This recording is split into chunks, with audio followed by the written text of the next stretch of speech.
Bueno, continuando con nuestro club de lectura, estamos con grandes biografías y estamos con la de Rembrandt.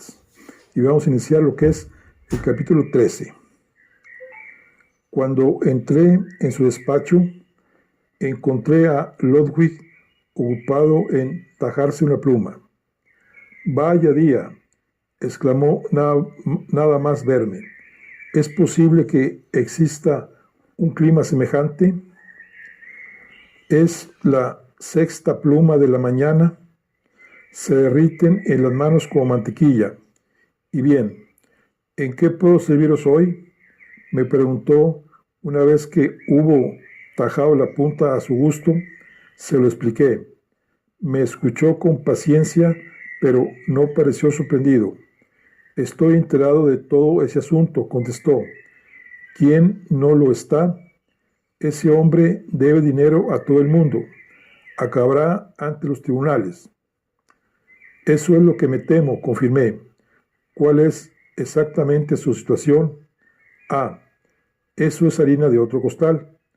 Cuando os dije que lo sabía todo acerca del caso, lo que quise decir es que sabía lo bastante para no prestarle nunca un penique si es que viniera a solicitarme un préstamo.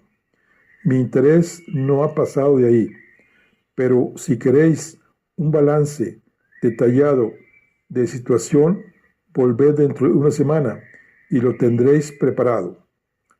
Ludwig cambió entonces de tema y departimos durante un rato sobre algunos de mis asuntos particulares. Durante el año anterior había tenido que enfrentarme con las agrias y cada vez más amenazadoras críticas de algunos colegas respecto a los que ellos llamaban mis infantiles experimentos con los vapores de cierta droga pagana y nauseabunda, que en su opinión viciaba la delicada atmósfera del hospital de la ciudad.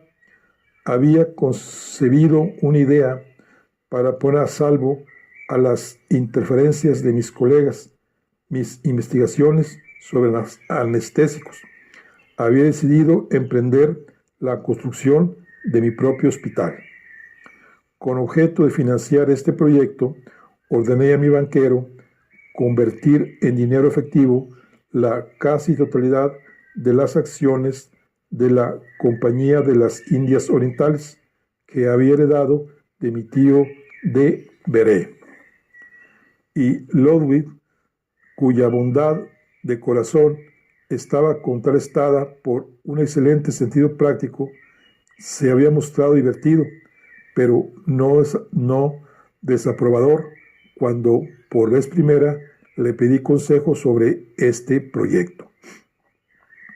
«Bienaventurados sean los locos», dijo, «pues ellos verán la sombra de Dios. ¿Cuándo queréis el dinero?».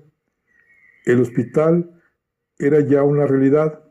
Se trataba de un inmueble de la Grone Bourgeois, reformado y acondicionado, y constaba de despacho y estudio para mí, consultorio y quirófano en el primer piso, 20 cuartos pequeños para los pacientes en el segundo, y en el tercero las dependencias donde se alojaban 12 jóvenes de Moravia, a quienes alistaban para el oficio de enfermeras, 2 diaconistas que se habían venido conmigo del hospital de la ciudad a pesar de sus escrúpulos religiosos.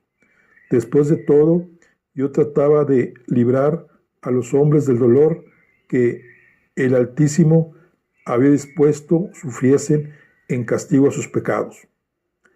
Informé a Ludwig de la marcha de estas cuestiones y le dejé para dirigirme el hospital.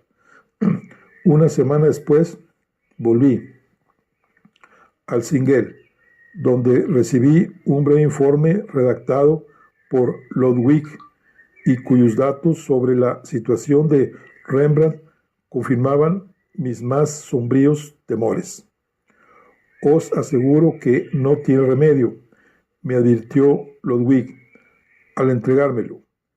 Es un sablista impenitente. Por lo visto, no lleva contabilidad alguna y sus asuntos están intrincados en un caos incoherente.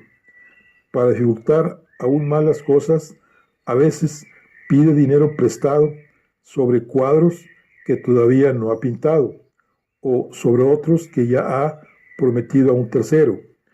Ha hipotecado la casa en 2 ocasiones y en lo que se refiere a la herencia de su mujer, creo que solo el día del juicio se resolverán ese rompecabezas. De todos modos, amigo mío, aquí lo tenéis. He compuesto el informe utilizando 20 y tantas fuentes distintas. Acomodaos en ese rincón y leedlo, mientras me tajo otra pluma. ¿Por qué lloverá siempre en este maldito país? Seguí sus sugerencias y como he guardado el informe, puedo copiarlo en su totalidad. Confidencial. Para vuestra información exclusiva, el sujeto de esta investigación es hijo de una familia muy humilde. Aunque sus padres tuvieran algunos medios y fuesen dueños de un molino, 2 casitas y un solar en uno de los barrios más pobres de la ciudad de Leiden. La familia está formada por 6 hijos. Varios, al parecer, murieron jóvenes. A los que aún viven no les ha ido nunca demasiado bien. Se dice que su hermano, el sujeto de esta investigación, los mantiene y los libra del asilo. Por cuanto al sujeto de nuestra investigación, se refiere a quien de aquí en adelante llamaremos NN. Era el más inteligente de la familia, en atención a lo cual fue matriculado en la Universidad de Leiden en 1620 a la edad de 14 años. Un año más tarde abandonó la universidad por haber resuelto hacerse pintor. En 1630 murió el padre. Cada uno de los hermanos y hermanas recibió una pequeña cantidad de dinero en metálico y NN, con su parte, se trasladó a Ámsterdam y alquiló un estudio en el Blomgradshed, mudándose posteriormente a la Frestraat. Sus comienzos fueron muy felices.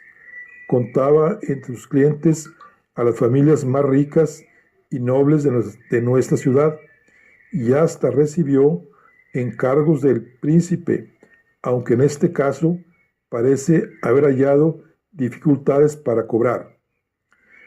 Entretanto, se había prometido a una muchacha de Leeuwarden, hija de un antiguo burgomaestre y político muy conocido, Rombertus van Ugelburs. La muchacha era huérfana y se decía que era rica. A la muerte de sus padres, se trasladó a Ámsterdam.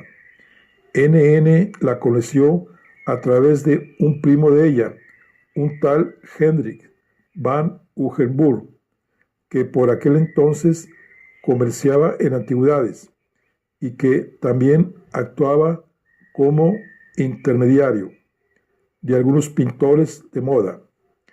NN se casó con la muchacha en junio de 1634 y se fue a vivir con ella a su casa en la Brestrand, que ya había empezado a convertir en museo de cuadros antiguos, esculturas y excelentes sedas y brocados.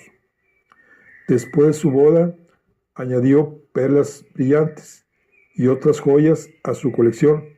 Se dice que todavía las tiene en su poder.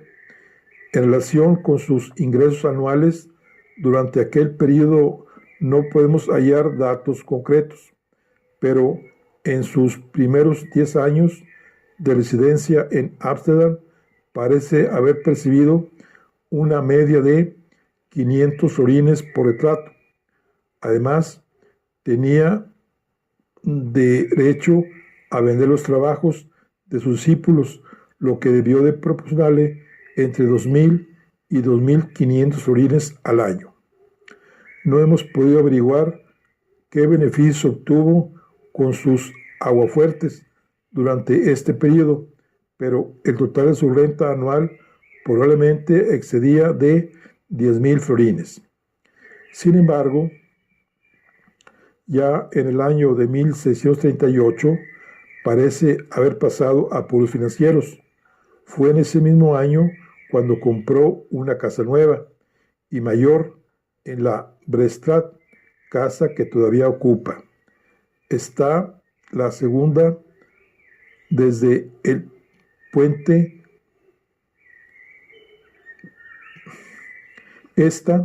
La segunda desde el puente pertenecía a un tal P. Beltens y el precio original fue de 13.000 florines. Una cuarta parte debía habérsele pagado al año de tomar posesión de la casa y el resto a plazos regulares durante un periodo de 6 años. ¿Por qué compró una casa tan por encima de sus posibilidades? Solo resulta claro que durante aquella época intentó por todos los medios alcanzar el nivel social de la familia de su mujer, intención que también resulta patente en sus obras, pues cada vez que se pintaba a sí mismo o a su mujer, trataba a todas luces de convencer al mundo de que era miembro de la familia Medici de Florencia y no el hijo de un humilde molinero de la ciudad de Leyde.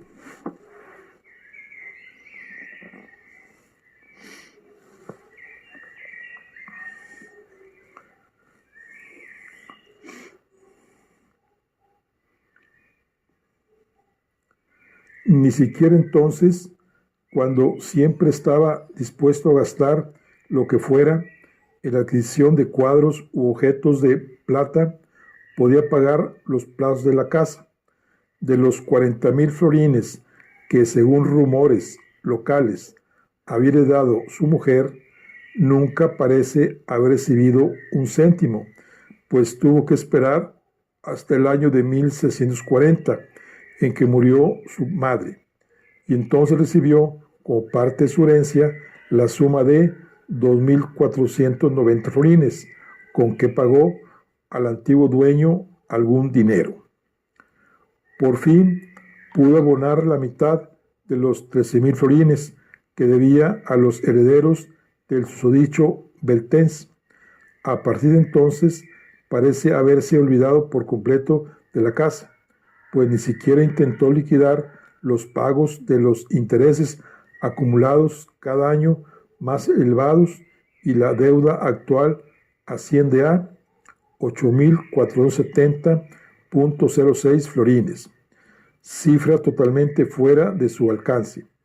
Mientras tanto, parece haber contraído deudas por todas partes. Como todas ellas han sido contraídas con particulares, no es imposible averiguar la cuantía exacta. Además de esos 8.000 florines y pico de la casa, existe un cierto número de pagarés personales por diferentes cantidades que NN parece haber pedido prestados para aplacar al antiguo propietario, el cual en los últimos 8 años se había visto obligado a pagar los impuestos sobre esta propiedad y por fin le amenazó con llevarle a los tribunales si no recibía algún dinero. De su amigo Jen Six, el tejedor de lino de esa ilustre familia, solicitó un préstamo de 1.000 florines y su señoría Jan Six parece considerar esta inversión sumamente arriesgada, a juzgar por su oferta de venta del pagaré, por la que está dispuesto a aceptar, según rumores oídos en la bolsa, cualquier cantidad. Por último, tiene pendientes innumerables cuentas de la tienda, del panadero, de los médicos, de los fabricantes de marcos, de los comerciantes en material artístico, de los fabricantes de cobre y de tintas de imprimir, así como pequeñas cantidades pedidas en préstamo a estos desventurados comerciantes. Mientras tanto, NN ha perdido el favor del público, arruinó su reputación con un cuadro de la compañía del capitán Baring Koch que pintó en 1642. Los miembros de aquella compañía se enfurecieron de tal forma por la exposición de las figuras que varios se negaron a pagarle. Si el tal NL os debe algún dinero, yo, como banquero vuestro, os aconsejaría que lo cobrasteis lo antes posible. Lo mejor será que os hagáis con alguna de sus antigüedades más valiosas, si es que él consiente, pero no contéis con recibir un solo stiver en dinero líquido. Su fama de haberse casado con una mujer rica quizá le ayude a mantener la situación presente durante algún tiempo, pero antes o después su crédito terminará y entonces el escándalo será mayúsculo, pues NN no tiene nada y debe a todo el mundo. La conclusión de nuestra investigación es la siguiente. Activo: una casa fuertemente hipotecada, llena de objetos de arte sobre la que sería extremadamente difícil obtener algún dinero por el momento, debido a la desfavorable situación económica resultante de la presente guerra con Inglaterra. Muy poca clientela, no posee dinero en efectivo ni acciones. Pasivo: la cantidad total es desconocida, pero debe ser del orden de los 30,000 florines. Posibilidades de obtención de crédito de la persona en cuestión, 0. Doblé lentamente el papel y me dispuse a guardarlo en el bolsillo. Supongo que puedo quedarme con ello, dije a Lodewyk. Podéis guardarlo, amigo mío, pero por favor, no permitáis que caiga en malas manos. La situación es ya bastante difícil, de por sí. Ese pobre pintor está prácticamente con la soga al cuello. Dejó caer la pluma con que había estado haciendo cuentas y se pasó la mano por la calva. Una lástima, dijo, como hablando consigo mismo. Una lástima, pobre diablo. Supongo que ve ciertas cosas que no alcanzamos a ver los demás, y por ello no se fija en otras que nosotros, seres humanos normales, hemos de tener presentes en todo momento. Y en este punto se plantea la cuestión de por qué no ayudé a Rembrandt en un momento tan crítico de su vida. Se me consideraba su amigo más íntimo y había heredado riqueza. ¿Por qué no dije a mi banquero que se encargase de aquella horrible lista de acreedores, ofreciendo a Rembrandt la oportunidad de comenzar de nuevo, y esta vez a partir de una situación algo más equilibrada? Pues bien, la razón es muy sencilla. Cuando sobrevino la ruina de Rembrandt, yo no podía ayudarle ya. El dinero que mi tío me había dejado estaba invertido en mi nuevo hospital. Mediante el ejercicio de mi profesión podía ganar lo suficiente para mantener a mi familia y para entregar hábilmente a Hendrix de cuando en cuando un par de florines para los gastos de su casa.